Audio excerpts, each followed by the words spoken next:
اللہم صلی علی محمد وعلی محمد۔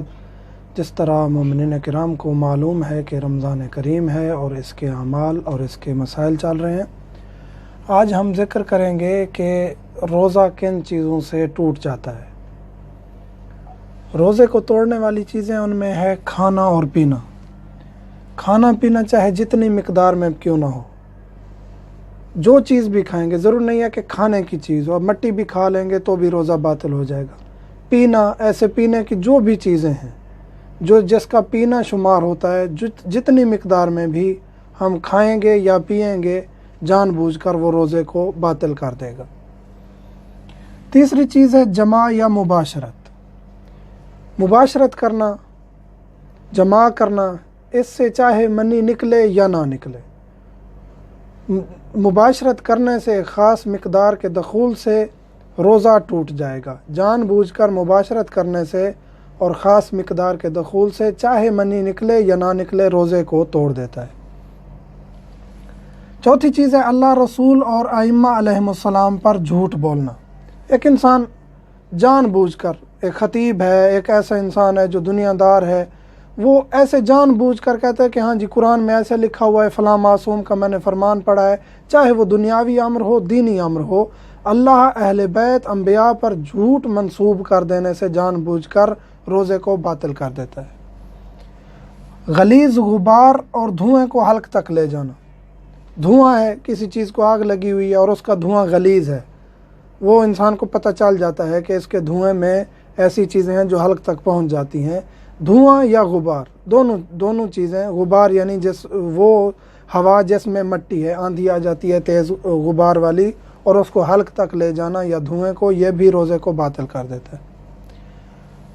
جان بوجھ کر صبح تک مجنب رہنا۔ ایک انسان رات کو اس کو جنابت ہوا، غسل جنابت اس پر واجب تھا، جان بوجھ کر اس نے صبح تک جنابت کا غسل نہیں کیا۔ جان بوجھ کر اگر اس نے ایسی حالت میں باقی رہا صبح تک، تو اب وہ صبح کے بعد غسل کر کے روزہ مکمل نہیں کر سکتا، وہ روزہ اس کا درست نہیں ہے اور اس پر اس کی قضا اور کفارہ دونوں واجب ہے۔ منی نکالنا۔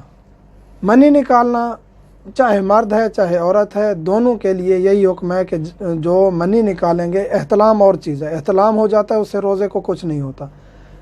منی نکالنا جان بوجھ کر عمدن جاگتے ہوئے، اس سے بھی روزہ باطل ہو جاتا ہے اور جان بوجھ کر منی نکالنے سے کفارہ بھی واجب ہو جاتا ہے۔ کفارے کی انشاءاللہ ہم علیحدہ ویڈیو بنائیں گے جس میں کفارے کے احکام ذکر کریں گے۔ مائع چیز سے حکنا کروانا۔ حکنا ایک عمل ہے، پیٹ کی، معدے کی چیزوں کو جو ہضم نہیں ہو رہی ہوتی ان کو باہر نکالنے کے لیے ایک میڈیکل کا ایک پروسیس ہے۔ اگر وہ سائل چیز، پانی ڈالتے ہیں اس کے بعد صفائی کرتے ہیں معدے کی، تو اس سے روزہ باطل ہو جاتا ہے۔ اگر وہ کسی خشک چیز سے کرتے ہیں تو پھر اس سے روزہ باطل نہیں ہوگا۔ جان بوجھ کر الٹی کرنا، کہہ کرنا، جان بوجھ کر انگلی مارنا، ایسی کیفیت بنانا کہ خود کو پتہ چلے کہ اب مجھے الٹی آ جائے گی، جان بوجھ کر ایسا کرنے سے روزہ باطل ہو جاتا ہے۔ سید علی سستانی دامہ ظلہ کے نزدیک پانی میں سر ڈبونے سے روزہ باطل نہیں ہوتا، مکروہ شدید ہے، یعنی روزے کا ثواب ختم ہو جائے گا لیکن روزہ باقی رہے گا۔ باقی مراجع عظام کے نزدیک روزہ باطل ہو جاتا ہے اگر آپ نے اپنا سر پانی میں ڈال دیا ہے۔ آپ کا تمام سر پانی میں جب ڈوب جائے گا تو اس سے آپ کا روزہ باطل ہو جائے گا، لیکن سید علی سستانی دامہ ظلہ کے نزدیک روزہ باطل نہیں ہوگا، مکروہ ہے، شدید ہے، یعنی روزے کا ثواب ختم ہو جائے گا۔ اس میں اور اس کے علاوہ مومنین کو جو بھی سوالات ہیں، واٹس ایپ نمبر ہمارا موجود ہے، ہر ویڈیو میں دیا جاتا ہے، ہم حاضر خدمت ہیں۔ والسلام علیکم ورحمۃ اللہ وبرکاتہ۔